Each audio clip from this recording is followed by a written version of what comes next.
sponsor na nagkwento sa akin, kay Mrs. Love, na ang bahay nito ibibigay daw niya kay Beyonce. Uy! Bakit daw? Hindi ko alam. Kaya siguro minamadali na niya ako balik. Siya ba ay binata may asawa? May asawa ko siya. Hindi ko alam may asawa o ano pinagkasta. Hindi ko alam kung ano. Narinig mo lang na itong bahay na ito ay ibibigay kay Beyonce? Ibibigay daw ko kay Beyonce. Abay, napakaswerte naman ni Beyonce. Ha? Napakaswerte naman kung ibibigay niya. Baka may kondisyon. Ay, hindi ko alam po yan. Ay, mahirap na kasi mag-speculate. Mahirap magpinta ng gano'n eh. Pero hindi ko alam kung bakit niya gagawin yun. Minamadali niya kung palayasin sa kabila na naging usapan namin sa verbal na hati kami.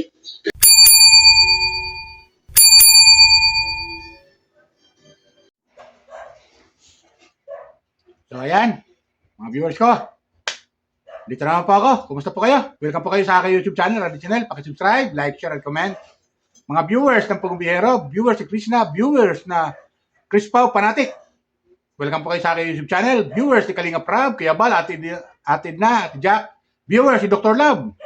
Na mainit na pag-uusapan ngayon dito sa social media. Isang vlogger na Kalinga partner na si Dr. Love. Mga viewers ko. Welcome po kayo sa aking YouTube channel, mga kabayan ko dyan, mga OFW. Saan mga kayo pahin ng mundo naroon, welcome po kayo sa aking YouTube channel. Please subscribe, like, share, and comment. Okay? Tuloy tayo. Kasi talagang mainit talaga hanggang ngayon, mga viewers ko, yung usapan patungkol kay Dr. Love. Dahil ito si Dr. Love, mga viewers ko, pinaalis ng kanyang sponsor sa kanyang tinitirahang bahay. Na ang akala natin ay sa kanya, yung pala, doon pala, galing pala sa sponsor na kanya, kung tawagin niya ay boss niya. So, ngunit, hindi sila nagkaintindihan ng kanyang boss at ngayon nangyayari, pinapaalis na siya roon sa kanyang tinitirahan. Kasama ang kanyang pamilya. Kaya, nagbabalak si Dr. Love, mga viewers ko, na, nagbabalak si Dr. Love na bumili uli ng lote at tatayuan niya ng talagang sarili niya ng bahay. So maganda naman yun. Ano ang makukuha natin dito? Makukuha ng mga ilan na mga nagpapagawa ng bahay na hindi pala sa kanya, tapos may gumagastos, nakikiusap, nagipag-usap sa kanya, o gano'n, nagipag-usap na magtayo ng bahay, tapos ang gagastos. Halimbawa, ako, gagastos ako ng pera, may utos akong tao, ano ang lesson learned dito, mga viewers? Dapat, yung inuutusan dito, huwag siya mag-expect na magiging kanya yung bahay. Lalo pangangakuan ka, para tapos yung bahay, tirahan mo, ako nang bahala ron. Di ba ganun yan? Huwag ka mag-expect na magiging sa'yo. Ang katotohanan na dapat gawin mo, sige, patay tayo ng bahay. Okay, sir. Bakit hindi? Tayo natin ng bahay. Bili ka ng lupa, tayo natin ng bahay. Gastos mo siyempre, ikaw magmumonitor kasi wala naman ako dyan. Di ba ganun yan? Siyempre sir, okay. Pero sahuran mo ako. Kung magkanong sahod ang gagawin, doon sa usapan nyo, malalaman. Di ba? Ito, kumuha ko ng video clip. Panoorin natin. At doon sa ni Dr. Love, sobrang sama ng loob ni Dr. Love dito sa kanyang boss na tinatawag. Panoorin natin mga boss ko. Kayo humusga ko ang masabi nyo. Okay? Ito, kumuha ko ng video clip. Panoorin natin. Subscribe lang po kayo, lalo mga hindi pa nakapagsusunod sa akin, mga viewers ni Dr. Love, subscribe lang po kayo. Okay? Nagawa na niya lahat ng gusto niya at wala siyang pakialam doon sa pagod at hirap ko. So, yun ang ginawa niya sa akin. Magpapalayasan siya na basta na para akong hayop ba. Ano yung Erickson? Ewan ko, kayang Erickson. Ang nalaman ko rin, kasama to sa nagsumbong, no? Iyan ay ibibigay sa pamangkin. Ayun.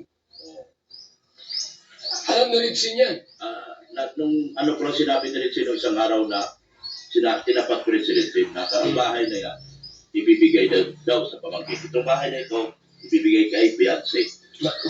Ay, kaya. Sino pamangkin? Pamangkin nino? Kulaong. Saka saan yun? Ay, patay. Papuntahin niya rito, At yan ang patirahin dyan. So, kawawa lang kami. Para kami naging ugag si dito sa ginawa niya. Yung, ako talaga kuya, kasi ako nagbabantay ng mga tao dyan. Hindi maging ganyan ang bayan, kundi ako. Kung wala yung pagpapalik. Ikaw ang nag-effort lahat. Lahat. Gasolina ko, kotse ko, galit pa pag nagpagasolina ako. Pagkuha Tapos ko. wala siyang binibigay sa'yo. Wala. Ay, Yung singkong donate. Grabe naman yan. Grabe talaga. Super grabe. Grabe yan. Tapos, ilang buwan lang pagtira sa'yo dito. Simula September. May kasamang mura yun. May mura. Ay. Mura. Pagbibintang. Hindi makatarungan. Hindi makatarungan. Ang sabi ko, kulang ang 1 milyon sa pagpapaya at pambabago niya sa kasama. Kulang 1 milyon bayaran niya sa akin. Hindi makatarungan yan. Ito ko sana, daan sa legal eh. Ay, huwag na muna. Oo, talaga. Huwag na kung Kasi kuya ako. anong response niya. Baka sakaling makinig, manood din sa atin. Kasi ako kuya, bago ko gagawin ang lahat ng bagay, isasapuli ko muna sa'yo. Yun, tama. Tulad niyan, apik-api ako sa ginagawa niya. Mm. Sa mga text niya, wala akong nire-reply na masama. Huwag mong i-delete yan. Hindi ko nakadelete. Nandyan lahat, text niya at saka PIN niya. Lumalabas pala na ikaw ay ginawang alila. Utusan. Para itong bahay mabuo. Nasa kala mo, titirhan mo ng mahabang panahon. Yun pala, pinalayas ka na. Pinalayas na ako. May mura pa. May mura pa. Ay, Ginoo. Pinagpintakan pa ako magnanakaw. Ay, hindi mo. Yun ang pinakamasakit. Yung grabing pang-aapi na. So, para magkaayos kayo, Ano, kuya, oh, ang nakikita ko, ito sa site ko lang talaga, ang tingin niya sa vlogger mababa. pati sa akin. Sa atin. Lahat tayo. Oo, lahat tayo. Kung anong tingin niya sa atin, yung tingin sa iba. Hayaan mo siya. Lahat naman ay namamatay. Oo, totoo yan. Pero, una-una nga lang. Una-una nga lang. Pero sinasabi ko kuya, pag-alis ko rito, walang pwedeng tumira dito, di ba? Mapupulok ang bahay na ito. Hanggat hindi binigay yung pera. Oo. Magkano? Hindi ko na alam. Baka tumaas na. Oh. Sa sobrang kalbaryo inabot ko sa kanya. Eh. Hintayin tayo yung response. Yung paggawa lang, pintahin na lang dyan kuya, 800 isang araw. Yan po. Magkano? Magkano na yan? So ayun, di ba, napanood natin ng viewers ko. Ganon, sobrang sama ng loob. Pinapalayas na siya doon sa kanyang titirang bahay. O, di ba? Dapat din siya nag-expect na gano'n na pang matagalan, pang habang buhay. At ang masaklap pa nito, yung pinagawang bahay na yun, ay ipabibigay pa kay Beyonce. O, di ba? Ang lupit nun, ang sakit nun, para kang, talagang, masabi ko talagang, para ka tinakluban ng, kuhan eh, kaldero sa ulo eh. Parang gano'n, di ba, mga viewers ko? Kaya aral na talaga yan. At sa susunod, na huwag papagawa, huwag ka basta-basta magtitiwala sa tao. Gagawin kang utusan, gagawin kang alipin ng tao na na-sponsor na yon. Huwag ka magtitiwala. Yan ang pinaka-lesson learned doon. Pagdating sa bahay, na papagawa, na sasabihin, papatay ang bahay, pagawa niya kamo. Ikaw naman pagawa. Ba't ako, kuhan mo dyan, nai-istorbo yung trabaho ko. O, na-istorbo. Sabi niya, di siya nagkakapag-vlog. Mga viewers ko. Tapos, ang masaklap nito, naghati sila sa pera. Tapos, ayaw pa ibigay. So, ganun-ganun na lang yon. Siniswerte siya, di ba? Mga viewers ko. Siniswerte yung nagpagawa. Nakakala niya, sa kanya lang pera, di pala. May pera di pala si Dr. Love binibigay. Tapos pangalawa, yung sahod. Dapat pag-monitor ng Dr. Love. Kasi kung hindi mo monitor ng Dr. Love yun, baka hanggang ngayon yung bahay na yan, hindi pa tapos. Kung mga workers lang ang gumagawa. Baka hanggang ngayon hindi pa tapos. Kung walang mag-monitor doon. Di ba? So aral yun kay Dr. Love. Sana matauhan na siya doon. Bagamat nakakaawa, ang nangyari sa kanya, nakakalungkot, pero wala tayong magagawa eh. Binabawi ng may-ari. Tapos ibibigay daw sa pamangkin. Oh, sa pamangkin ba? Ibibigay daw kay Beyonce. Oh, di ba? Kay Beyonce ibibigay, di ba? Ang lupit nun. Akala siguro nung boss niya, akala siguro matatanggap ni Beyonce yan. At ang pinakamasaklap nito, baka may gusto. Baka lang naman. Di umano. Baka may gusto kay Beyonce. O, di ba? Baka mangyari nito sa pangalawang pagkakataon, Matulad naman to sa una na kapag naging kalab team ni Edo. Alam na natin yun, di ko na pwede banggitin yung pangalan niya. Di ba na nangyari? Parang inaagaw din sa kanya si... Kayo na, mag-comment kayo doon kung ano masabi nyo. Inaagaw kay Edo yung una niyang kalab team, di ba? Parang ganon eh. Tapos ngayon, ito naman. Pangalawang pagkakataon. Akala siguro, ng tao na to, matatapalan niya ng pera ang sino man. Hindi na kailangan ni Beyonce. May bahay na siya eh. Bigay ng kalingap. Pinagawa ng kalingap sa tulong ng mga sponsor. Pinaghirapan niya yun. Hindi na. Hindi na tatanggapin ni Beyonce yun. Akala niya siguro, makukuha niya siguro si Beyonce sa ganun-ganun lang. Diba? Ang kapal naman mukha niya.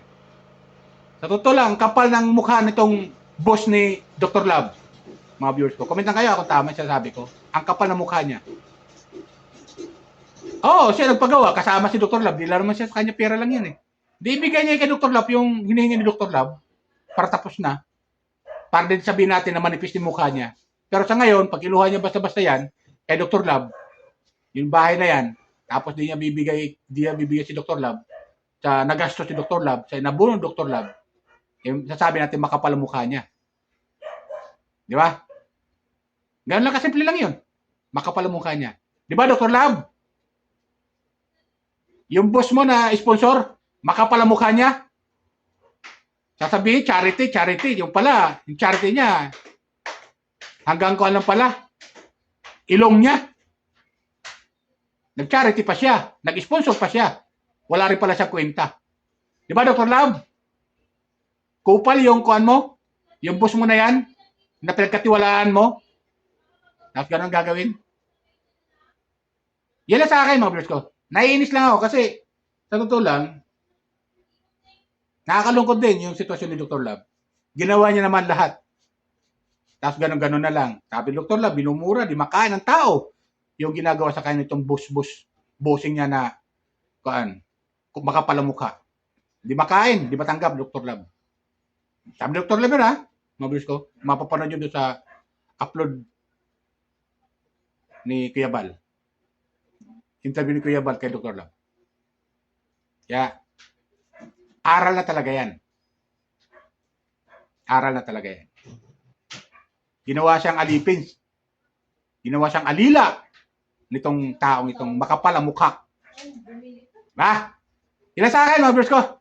Sana nagustuhan niyo aking comment, reaction sa video patungkol dito kay Dr. Love at doon sa amo niya na makapal ang mukha.